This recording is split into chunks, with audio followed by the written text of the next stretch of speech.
Welcome to the new season of the Live Your Spa Life show. The SPA in Spa Life stands for Seek Power Always, that divine power within you to do what you're here to do. The theme for this season is intentional living. Amazing people like you share ways to live by design and with purpose to ensure that this short ride of life occurs with choice, physically, financially, spiritually, and in your relationships to create a world-class life.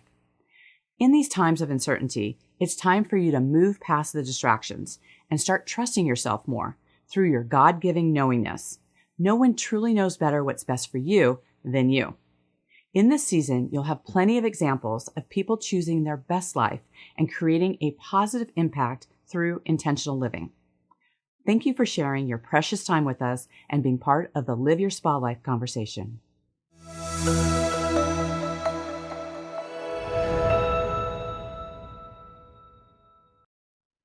With us today is Kelley Tenny, a lifelong learner, educator, and curriculum expert and course strategist. Kelley has been teaching for over 20 years, empowering others through education. Her desire to empower even more led to the start of Kelley's company, Teach Your Brilliance. She offers curriculum creation and course strategy services to creators, influencers, and experts who are looking to turn their wisdom into wealth. Her newest love is teaching entrepreneurs about harnessing the power of AI. Welcome to the show, Kelley. Thank you. I'm so excited to be here with you and with all of your listeners today. Well, I can't wait for us just to jump in here. There's all the buzz about AI. I'd love for you to get down to the down and dirty about what's the pluses and the negatives about it. So, AI is interesting, right? Because as you know, AI has been around way back when, Jasper was Jarvis and it's been around for a while, but of course the conversation around ChatGPT has just like exploded everything. And so now everybody is part of that conversation. And, I really like to, I hate to say watch the banter, but I will, truth be told, I definitely am entertained by the kind of banter that goes back and forth between the use of AI and really just seeing how people are kind of embracing it, whether it's coming from fear or recognizing the potential and the efficiency and the productivity. There's all these ethical considerations that, people are talking about. But the best part is a lot of people, I think, don't recognize that they've actually been interacting with AI way longer than they think, right? So if you've ever played chess against a computer, if Netflix has ever recommended shows for you, that's all AI. And so, I think that people think it's this brand new thing. And what we don't realize is that there's a lot of AI that we've been interacting with in our own lives. And so with the, this generative AI, right, being able to generate content and images with the use of AI is just another type of AI that we're being exposed to. And I think it's exciting. I think it's really exciting. And it's fast paced, right? So, it's something that it's evolving and it's changed so much. And, what's happening today isn't happening tomorrow. And I think it's important to pay attention to the conversation and to even just be a part of it, even in a little way. Right. Well, I think we kind of laugh about it in my circle about just think a thought and see how quick on your social media a meme or something comes up that is in relation to it. And so it's really interesting to see how quickly it's caught up to literally our thoughts, and to be able to harness that and to be able to utilize it in a positive way and have experts like you to be able to kind of help people maneuver it and see how can they use it to their benefit and be able to look at that. And speaking of experts, you are an expert in micro courses. I'd love for you to share what that is and when would you direct someone to have like a micro course versus maybe a long form format? So obviously, one of the things that I like to do is I like to just disrupt what everybody is talking about. And so, you've been in the entrepreneurial space long enough to remember that some of the traditional online course gurus who were all about like, take your everything, take your entire system, record videos, put it on a platform, put a price tag on you, and it's going to make you thousands and thousands of dollars while you sleep. And while none of us would ever say no to making thousands and thousands of dollars while we sleep, What I think many of us have recognized is that probably in some form or another, we've all purchased an online course and maybe not finished it. Or maybe we did finish it, but we didn't actually implement or do anything with the knowledge or the skills that we learned. And I feel like the old system kind of sets us up for not succeeding. I don't want to say failure because that's not always true, but from the educational standpoint, right? And as you shared, my background is in education. I've been in education for 20 years. If you look at like educational research, if you look at how the brain learns, research tells us that humans get overwhelmed by too much content. And our brain prefers to learn in small, short, bite-sized chunks. We're talking like 10 or 15 minutes. What we also know about brain research is that if we are overwhelmed with content, we can't process the content. And if we can't process the content, we certainly can't implement it or take action on it. And these are all of the holes that we can poke in that old online course kind of belief of where it's got to just be all of the information. So a micro course is a short, very niche specific course. So for example, if you have 5 steps in your SPAlife process, instead of creating an entire SPAlife course where you teach all 5 steps, you would create 5 micro courses on each step of your SPAlife process, which would mean I could learn about the first step. I could, take your expertise, I could do something with it. And then I could come back and say, Diane, that one thing was a game changer. I'm totally implementing it. What's next? And you could then lead me on to the rest of your micro courses. Got it.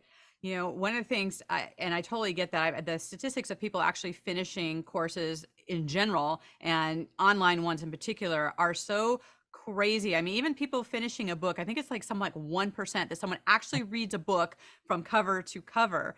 And so we're so distracted by, here we're the scroll society now, so what are some of the key ingredients to actually keep someone, engaged and actually wanting to be part of even a micro course?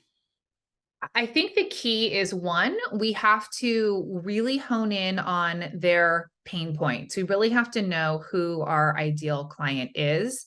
And of course, this is something that we all know, people talk about it all the time, but it really takes, I think, some time and some research to really think about like, what does this person need? What is it that they're looking for? And we need to recognize that there's a gap between what they think they need and what we as an expert knows that they need, right? And so I get a lot of clients and they come to me and they say, I want to create a course. I want to teach about X. Mm-hmm. And my first question is always, well, does your audience want to learn about X, right? Or they'll say something like, they need to understand, A, B, and C. And I'll say, do they know that they need to understand about A, B, and C, or do they really think that they need to learn about Y, right? Because we have to recognize as the expert, we can teach everything that we might want to teach, everything that we can teach, everything that we're passionate about. But the key is, how do we teach content that our clients actually are looking for? Mm-hmm.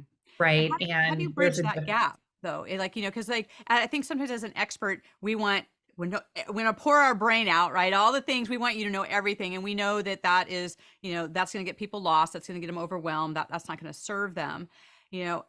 How are people like really bridging that gap between what the information you want to give them and do they actually know what they need?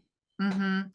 Yeah, and one of the biggest things is to use our social media platforms and use the content that we're currently putting out as market research, right? I know a lot of times when we create content, when we're doing videos, we're really focused on how do we add value? How do we, produce content for visibility? How do we make sure that we have a social media presence? But we forget that there's also some power in the content that we're putting out there because it allows us to see What is the content our people are interacting with? What kinds of videos are getting the most views? I might be, for example, I might be creating videos on micro courses, but if that one video I created on how to have a lead magnet that converts is getting the most hits, then that's telling me that the people in my audience are looking for a lead magnet. And so a micro course can be a great lead magnet, but that's some insight to say like, hey, Kelley, maybe you should stop talking about how to create a micro course and start talking about how a micro course can be a lead magnet, because that seems to be what your people are actually looking for. Great distinction. Absolutely. So then when people, they start getting the information, they start kind of moving forward, for different people at different times, there can be fear that comes up, as an entrepreneur, when, you're going through things, you're faced with some obstacles and things that come up. How do you best negotiate that? I think a big thing around fear is being able to let go of the control. I think a lot of times when it comes to being afraid really bubbles up when we're seeing areas of our life that we can't control. And I think we often forget that there's probably more that we cannot control than we realize. And so, when fear bubbles up, whether it's in business or in relationships or purchasing an online course, right? It's recognizing that one, we can't control everything, right? And two, what I've really noticed is letting go of that expectation. I know that when I fear something, it's usually because I have an expectation, and my fear is based on me potentially not getting that expectation, not actually having that outcome. But when I jump into something and I go, who knows what's going to happen? Right? Like, I don't really know what the outcome is going to be. Then I find that that fear kind of can settle a little bit more, because there's really nothing at stake, if you will, right? It's really just about being able to become unattached from the results, and just being open to whatever might happen. And I think that really can help conquer that fear. Yeah, being in that place of curiosity and possibilities. And, when you're not tied to a certain result or expectation, as you mentioned, then, you're not so like constricted in where it can go and what can happen with that. Right. How do you use journaling to help you get through that? Journaling for me has been a really surprising, interesting outlet. I was diagnosed with breast cancer, October 2021. And strangely enough, when people started hearing about my diagnosis, they started 10 people probably said that I had to read The Artist's Way. And I don't know if you've ever read The Artist's Way, but The Artist's Way obviously has a part of that, which is all about what she calls morning pages, but it's really all about journaling. And journaling just to journal, right? Like journaling without the prompt, just sitting down and writing what comes to mind. And this was kind of a new way of journaling for me. I was always the type of person that had tried to journal, but I'd buy the journals with the prompts, right? And the questions that I had to answer. And one of the things that I struggled with prior to this was that the prompts didn't always resonate with me. Like I might wake up in the morning and I might be worried about, I don't know, growing my business. And so a prompt in a journal that says something like journal about your favorite memory did not directly correlate or help me solve what that day's, anxiety was or whatever. So when I really started leaning in and looking at the morning pages and recognized that journaling could just be writing, like it actually doesn't have to be answering anything, it was a huge game changer for me in terms of just getting all of that stuff that clouds our thinking, all of the fear, right? All of the anxiety, all of the things that run through our head, all of the, disappointment, or when I had cancer, there was a lot of like bitterness. There was a lot of like resentment. There was a lot of thoughts that were not serving me. Being able just to dump them on pages and just kind of close that book was really therapeutic for me. It was almost like I was able just to leave them get them out, and then I could shut that journal, and it was like, okay, I'm done. Like now that's where they're living, and I can go on with the rest of my day.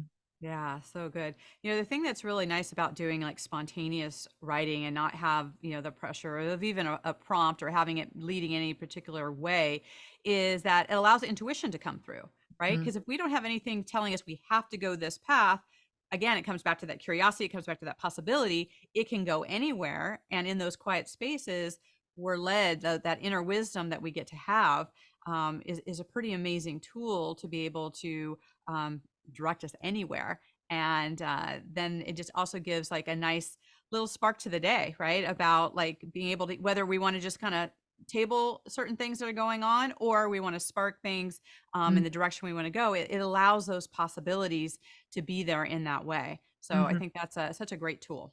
Yeah. Yeah. So one thing we always talk to you about is, as an entrepreneur, we go through disempowering things to get on the other side to be able to stand in our power, that spa life. Mm-hmm. And you touched on, cancer as being one of those disempowering things for you. What would you say were some of your insights from that journey? Again, diagnosis alone can trigger fear. There's like, you start kind of looking at that. I've heard people explain about, your life flashing before your eyes. Like, am I living on purpose? Am I spending the time with the people I want to spend with? What was that journey like for you? And what are some of your wisdom takeaways today? I think the biggest thing was, and I touched upon this earlier when we talked about fear, was really recognizing how little control we have over the things that happen to us. My background is in health education. I'm a health professor at California State University, Long Beach. Like, I really believed that I was living the healthiest life possible. I was doing all of the things. Like, if you look at everything you can do to help prevent breast cancer, I was doing it. I haven't worn deodorant in 20 some years. I was eating a clean diet. I was exercising 4 or 5 times a week, right? I was just really mindful of what I believed were solid health practices. And so to get a breast cancer diagnosis was really just one, it was out of left field. But when we talk about like disempowerment, recognizing like I was living a life that was, I would say, pretty rigid in terms of my exercise, my diet, and things like that. And ultimately, it did nothing for me. Mm. Like ultimately, I was like, I've been spending years worrying about what I eat, what I put on my body, and making sure I get exercise. And I couldn't, my control is gone, right? Like I think I felt like I was controlling my destiny by having these kinds of habits. And I really recognize with my diagnosis that there are no guarantees, and that there's a lot of things that we think we're doing to control situations or to control certain outcomes, but that rug was literally taken out from me the day I was diagnosed. Mm-hmm. And so, when we kind of, it's like these belief systems that we have, right? And the things that, especially someone who's in the health field, right? You think that you've got this protective umbrella, Yeah. what if anything would you do differently? And what do you do differently today, as far as, just being mindful of your health? One of the things that I really did some soul searching during my diagnosis, going through chemo, I asked my journal why a lot. Why is this happening? What do I need to learn from this? And one of the things that I really saw that I would do differently is that even though I was physically doing the things that we're supposed to be doing, I had a very stressful schedule. I was overworked. I was working 12-hour days. I was mentally exhausted. I was carrying the weight of other people, thinking that meant I was a good daughter, I was a good wife, I was a good friend, right? And I really, with my diagnosis, had to put myself first and take a step back and say, like, the cancer allowed me to say, I'm putting myself first. I am not going to carry anybody else's burdens. I have to worry about myself. And I think that's the first time ever that I had ever just said, your problems are no longer my problems. Mm-hmm. Yeah. You It's know, amazing. I'm glad you brought that up because, I've been working with someone who teaches people how to be their own doctor and looks at all of the, so many times just as a society, we focus on, the physical. What are we eating? Are we sleeping? Exercise, all that. And we don't always look at the mental, emotional. And that is such a huge thumbprint on and our health. We talk about disease as dis-ease, like what is going on, whether it, are we being a good mom, or are we having good impact on society, like all these different things that are happening in the world. It's like we take so much on, and I think we saw this more than ever in the lockdown when people were isolated, right? And they weren't having the social connection, they weren't doing the things that helped their mental, emotional. We had suicide was at a high, people gained a lot of weight, there was a lot of depression, there was we were social creatures, and to be able to see what are those things that actually speak to our own soul, and to give yourself that time to really see what that is, really makes a difference in the type of life that you're living. Again, we call that spa life, right? It's like looking at all the different components. And so what a beautiful experience to be able to be on the other side of that and choose you, and really decide, and as an example for your children as well, as far as what that looks like for you. In fact, one of the questions I always like to ask my guests is, because we do get to create our life and we do get to be conscious about that. We live life different in our kitchen, our living room, or our bedroom. What's your favorite room in your home and why? Ooh, that's a great question. I would say the kitchen. I have found cooking, I have like reignited my passion for cooking. I recognized going through chemo that cooking is something that relaxes me. That is just I don't want to say like no brainer, but it's just something that, you can do without too much thinking. I'm a recipe follower, so, just kind of go through the motions. And I really feel like eating and food is something that, brings my family together. Baking, all of those things. I find the kitchen very relaxing and calming. So I definitely would say the kitchen is a place for me. Nice. I have a friend that says life happens between the kitchen and the bathroom. So like, where do those social things happen? Where do we connect? So that's Yeah. awesome. Yeah. Yeah. So, again, part of the life that we live, there's these unexpected things that come up, and we have to just kind of decide, like, how are we going to, deal with them, move through them, all the things that come up for us. For you, you just had an incident with your home of 10 years having asbestos, and losing that home and having to move out of that. First, you think that had any impact on your health, for one? And two, how did you know that was an issue, and when did you know that, hey, we got to get out of here? So we were we were in our rental home that we've been renting, like you said, for almost 10 years. We had a pipe that was leaking in the kitchen, and the landlord decided to start to basically jackhammer and trench our kitchen to try to find a part of the pipe that was not corroded so that they could replace it. We were living in the house for 2 weeks. During this time, they had us kind of like walking around the trench so that we could still use our kitchen. They were putting plastic covering up and things like that to try to minimize the dust. But my husband actually, once they had the trench full, at one point he came in and he was like, wow, they really I haven't really looked at what they've been doing, but he saw 2 layers of linoleum underneath our kitchen tile. And it was the 9 by 9 inch linoleum, which tends to be like the number one sign of asbestos. And so he called the landlord. He said, we've been in this house for 2 weeks during construction. I feel like maybe asbestos has been disturbed. Can we get someone out here and test it? And the landlord was basically like, no. Whoa. Like, it's not asbestos, it's just glue. You're panicking for nothing. Obviously, like I said, I just hit my 1 year post chemo anniversary, and my husband was like, everybody pack a bag, like we're getting out of here. We went to a good friend's house where we ended up staying for 2 weeks. We thought the situation had been rectified or would be rectified. So we left all of our belongings.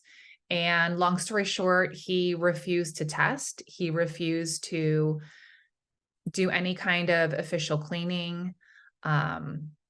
City officials got involved, and he still to this day will not admit that there is asbestos. We paid out of pocket to have part of that flooring tested, and it came back positive for 3 types of asbestos. So we had to, after 6 weeks of waiting, hoping that something would be done, we ended up having to move into a new home and leave everything but those suitcases we left with behind. Wow. Yeah. Wow. Yeah. How's that been for your children? I mean, having to just kind of leave things and move. I mean, we've seen a lot of disruption happening in the world. And, a lot of times our home space is the place that people feel safe, and particularly for children. How did you help help them make it a positive move? My children, something I learned through my cancer, they are amazingly resilient and positive. I am so impressed by how they handle situations, far better than I do, I must say. But I think one of the things coming from the pandemic is that we realized that really, as long as the 4 of us were together, like everything was fine. And I think the pandemic helped us realize the strength of our family and togetherness, and recognizing that all the things that we were used to doing prior to the pandemic, right? Disneyland, vacationing, going out to eat, movies, those things really didn't matter. And I think we kind of as a family shifted our mindset of like, okay, as long as we're all together and as long as we're all healthy and as long as we're all safe, like that's really what's important. And I think that carried through my cancer. I think that certainly carried through this situation. They were very sad to leave some of their things behind. But I think the idea of also being able to start fresh, and to start over, we ran into a lot of financial issues because we were paying for hotels, Airbnbs, all the things out of pocket. So when it came to like moving again, purchasing furniture, we asked for a lot of donations. We'd been like really supported by our community. But what finances we had left, we made sure we put the kids first. So they were able to like pick out their bedroom furniture, to decide what sheets they wanted. And so we really tried to make it something where it's like, they got their own rooms, which they didn't have before, right? So we certainly were like, what can we do for them to make this special, to make them excited? Because they left a lot. They left stuffed animals and books, and they were consistently asking, can we go back, and when can we go home? When can we get our things? And so, really just focusing on new beginnings. Yeah. Starting over, recognizing that, we were all together and that's really all that mattered, was really what we had to prioritize. Yeah. What great examples as parents to be able to just,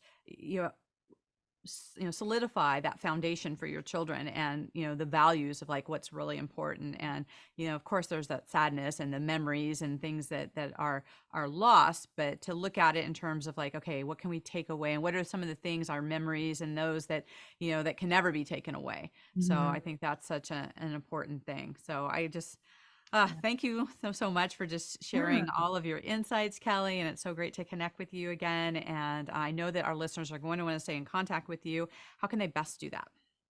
They can find me on social media, Kelley Tenny. I'm on LinkedIn, Instagram, Facebook. My business website is teachyourbrilliance.com. They can contact me through there if they want to book a free session to chat about micro courses, AI, moving through cancer, any of the things. I'm happy to connect and make myself available. Perfect. Love it. Well, thank you so much for sharing your time with us today. And I just want to end on our theme for this season is intentional living. So in what way are you living an intentional life? Thanks for having me. Kelley, did you catch the last question? About intentional living? Yes. Oh, yes. Sorry. I was like, that's such a great sign off. So intentional living, I think it's being really clear on what it is that you want. I think I spent a lot of time or have spent a lot of time doing things that were not maybe my best desires. Maybe they were expectations, desires, nudges from other people. And I think the best thing we can do to live with intention is making sure that we are living our intention and we are very clear on our desires, our goals, and our wishes, and that is what drives our actions. Awesome. I love it. I just want to make sure we got that in there. Thank you. For our listeners and for everyone out there, if you've got that unique brilliance within you and you want to get it out in the world and thinking of doing a course may just seem overwhelming, please reach out, in any of the platforms we're on, you can either tag myself or Kelley, reach out for the help in looking at a micro course or, how you can use AI to your advantage. I mean, there's so many great tools that are out there. You don't have to do this alone. If anything we've learned is that it takes a community to move through things and to utilize those resources. So share this episode and make sure you reach out to us, and we're happy to help you in any way that we can. And until we connect again, live your spa life. Bye for now. Bye-bye. Yeah.